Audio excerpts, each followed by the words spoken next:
Hello again, this is Gabriel Arruda, and we're back with our final installment of top 3 autoimmune toxins found in your kitchen. Coming in at number 1, toxin number 1, wheat. Now you might be thinking, really, wheat? Is wheat really that big of a problem? Well, have you noticed the recent gluten-free craze? You have gluten-free products in the stores, you have whole sections in the grocery store dedicated to gluten-free products. And you even have, at nice restaurants, entire gluten-free menus. My wife and I were at a nice restaurant in Santa Barbara several years back, and we noticed they had a gluten-free menu, an entire menu at an upscale restaurant dedicated to gluten-free people.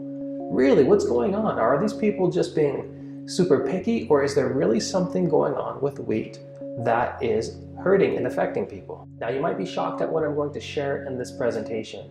The fact is, the bodies of millions of people are saying there is something wrong with wheat. But think about this. For the last 4,500 years of actual recorded human history, we find mankind being a heavy consumer of, guess what? Grains, wheat. And it's only in the last 70 years or so do we start seeing a change? Do we start seeing people having problems with it? So a question we need to ask is, has the physiology of man just suddenly and drastically changed so that it's no longer compatible with wheat? Or has wheat suddenly and drastically changed so that it's no longer compatible with man? Well, we've already looked at a lot of evidence in the previous videos showing that our food has been monkeyed with, it has been altered at a genetic level. So what's going on with wheat? You might be surprised. Technically, it's not GMO. However, there is something going on with wheat that, in my opinion, is even worse than what we find going on with GMOs. So for thousands of years, farmers have been using natural breeding techniques to come up with better crops. But that's not what's happening with wheat. What's happening with wheat is something completely different. It's a new form of hybridization called mutational breeding. And essentially what it is they expose the entire DNA of a certain crop like wheat to radiation and chemicals. And the entire purpose of them doing this is to induce mutations, to get mutations. And then after that, they look through the mutations to see if there's any mutations that have any desirable traits, and if so, they take those and they put it in the new variety of wheat that they're going to be putting on market. And so this is a rough description, but a nutshell description of what mutational breeding is. So this breeding method has been proven to come up with completely new genetic diversity. As a matter of fact, it was found in one wheat hybrid that 5% of its proteins were not found in either of the parents. Completely new genetic diversity. What do those proteins do? We don't know. We've never seen them before, and we're simply being experimented on. And so if you multiply this by thousands and thousands of different wheat hybrids, we're coming up with some very different wheat that we're eating now. Are there any scientists that have any concerns? Yes. In a 2014 study, one scientist stated that mutational breeding, quote, generates nonsense, missense, and silent mutations. So is anyone interested in eating food that scientists are calling genetic nonsense? Doesn't sound like a good idea to me. Another study looking at mutational breeding also stated, these mutations pose a risk regarding biosafety. The transgenic plant should, in their opinion, be as identical to its parent as possible. That makes a lot of sense, right? The plant should be similar to the plant that it came from. They also go on to say, if the transgenic plant was to be released in the environment, genotypes with mutations should be discarded. So what they're saying here is, if we do allow these brand new mutant traits in these plants to go out into society, the ones that have mutations should be discarded. Are they discarding them? No, you're being fed them. And so this study also went on to find some other interesting things. What they found is, one, that frequently it is not published how new varieties have been obtained. Also, in reality, the number of induced mutant varieties is much larger than what they originally counted for. Also, these chromosomal parts may harbor hundreds of unknown wild gene mutation and thousands of deviations in the DNA sequence. That's scary. The plant breeders usually do not know the number of mutations, changes, or the kind of mutations. And lastly, despite not knowing all the changes happening in the plants and its effects, these practices are still widely accepted, grown, and used. Keep in mind that this mutational breeding is completely unregulated. There's no checks or balances on this process. No one to make sure that what's going on is going to be safe or healthful for people. It's totally unregulated. The same study that talked about this mutational breeding causing genetic nonsense also says nonsense mutations can cause loss of gene function with truncation or loss of expression of corresponding protein. You know, right now more than ever, humans are having problems with their genes. Something that we're all becoming aware of is that a large number of us, if not all of us, have something called genetic mutations. And these genetic mutations are directly contributing to why we're having this explosion in this autoimmune epidemic. And it's really interesting. Do you know what's really common with these gene mutations? Many of these gene mutations involve a loss of gene function. A loss of gene function. So, question, if you're eating food that has been mutated to have a loss of gene function, do you think it's going to be affecting your genes also? You know, we're told we are what we eat, right? And that is so true. You know what I think the science is going to start finding? I think what they're going to start finding is that when you eat food that has mutated DNA, it's going to start mutating your DNA. Okay, not just that, there's another issue with wheat.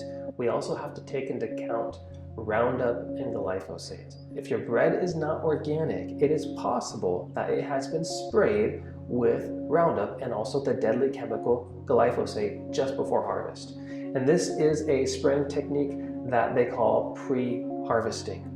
And you know, we've already seen all the terrible things that glyphosate does, and this deadly chemical is found on many wheat crops. All right, another serious concern with modern wheat is that it induces autoimmunity. If you're watching this because you have an autoimmune disease or you think you might, then this should be of great concern to you because they're finding that wheat induces autoimmunity. What happens is, with people who have a genetic predisposition to autoimmune disease, which you probably do if you're watching this, when they eat modern mutational bred wheat, the body confuses the gluten protein in wheat with the virus called adenovirus 12. And so the body actually starts treating gluten like it's a virus. But then, in turn, the immune system gets confused with gluten, the proteins in gluten, and the proteins on your own colon walls, and actually starts attacking the colon wall.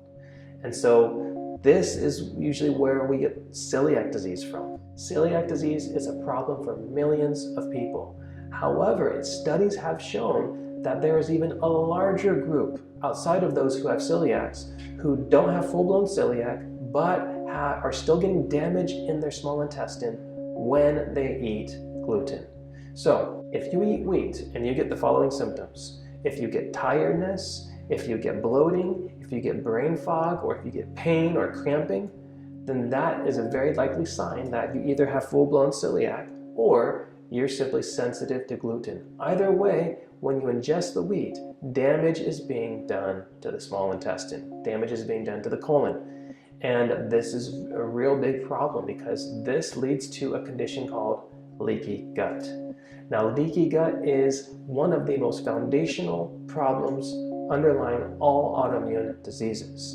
And so the majority of autoimmune patients have leaky gut. So in short, this mutational bred wheat is leading and causing leaky gut, which is at the foundation of autoimmune diseases. So how do you know for sure if you have a problem with wheat? Well, you need to get tested. And there's a certain food allergy test that I always recommend to people. And what this test does is it looks for an abnormal presence of antibodies for gluten in your gut. Don't do a blood test. Blood tests are often inaccurate, and it usually takes a while for what's happening abnormally in the gut to end up in the blood to the point where you could test for it.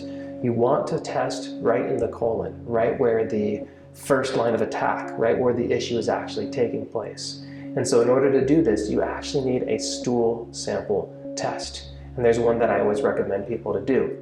So how it works is you order the test online and they send you a special package and you send back a stool sample that's overnighted to the lab. And then They'll look at it and they'll get a report back in, I think, 1 to 2 weeks.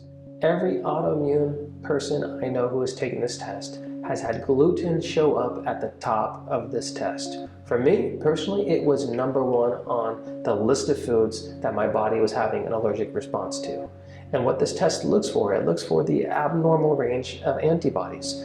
My antibodies were 7 times above what they should have been, 7 times above normal ranges for gluten. And so my body was really saying, I don't like this stuff, I don't want it in there, and it was really going to town and attacking it. Are there any other concerns with modern weight? Yes, you might be surprised. A really big one, mental disorders. That's right, I said mental disorders. So studies are now showing that mutation-bred wheat is actually linked to disorders like autism, schizophrenia, and epilepsy. In many of these studies, the patients saw relief from their mental illness symptoms when they went on a gluten-free diet. And there's also an autoimmune disease called gluten ataxia. And what happens in gluten ataxia, it's when gluten triggers an attack on the cerebellum, which is the spot on your brain that is right around where your spine connects to your brain, at the back of your brain. And when this happens, it causes irreparable damage. And people who have this autoimmune disease struggle with speech, they struggle with balance, they struggle with their vision, their motor skills. It's terrible. It's something that you really don't want to have. So in summary, we found that mutation-bred wheat is a huge problem for people with autoimmune diseases. Number 1, it's been hit with radiation and chemicals. 2, scientists are saying it poses a risk for biosafety. Next, it often is sprayed with glyphosate. Also, it's directly linked to causing many autoimmune diseases, including celiac and gluten ataxia. And then lastly, it's linked to disorders like schizophrenia, autism, and epilepsy. And this is why wheat, gluten, is coming in at spot number 1 for autoimmune causing toxins. That's probably found in your kitchen. So how did I reverse my autoimmune disease? People ask me that all the time. So let me share with you the 5-step protocol that I used to help me reverse my autoimmune condition. Step number 1, remove toxins and damaging foods. Step number 2, heal the leaky gut. Step number 3, nutrify the body. Step number 4, cleanse and detox the body. And step number 5, remove chronic stress. And within 5 months of doing a self-administered protocol that had these 5 steps in it, I saw my autoimmunity totally reversed. My inflammation was as low as it could get, and my liver, which had previously been showing signs of failure, looked fantastic. So it took another few years for me to fully get over all the other things that came along with my autoimmune disease. For instance, I had a really nasty fungal skin infection that came along with it. Also the food allergies, the fatigue, and some of the other things. But a few years later, here I am, and I give God all the credit and all the praise. I stand before you with 0 of the symptoms that I had when I was dealing with my autoimmunity.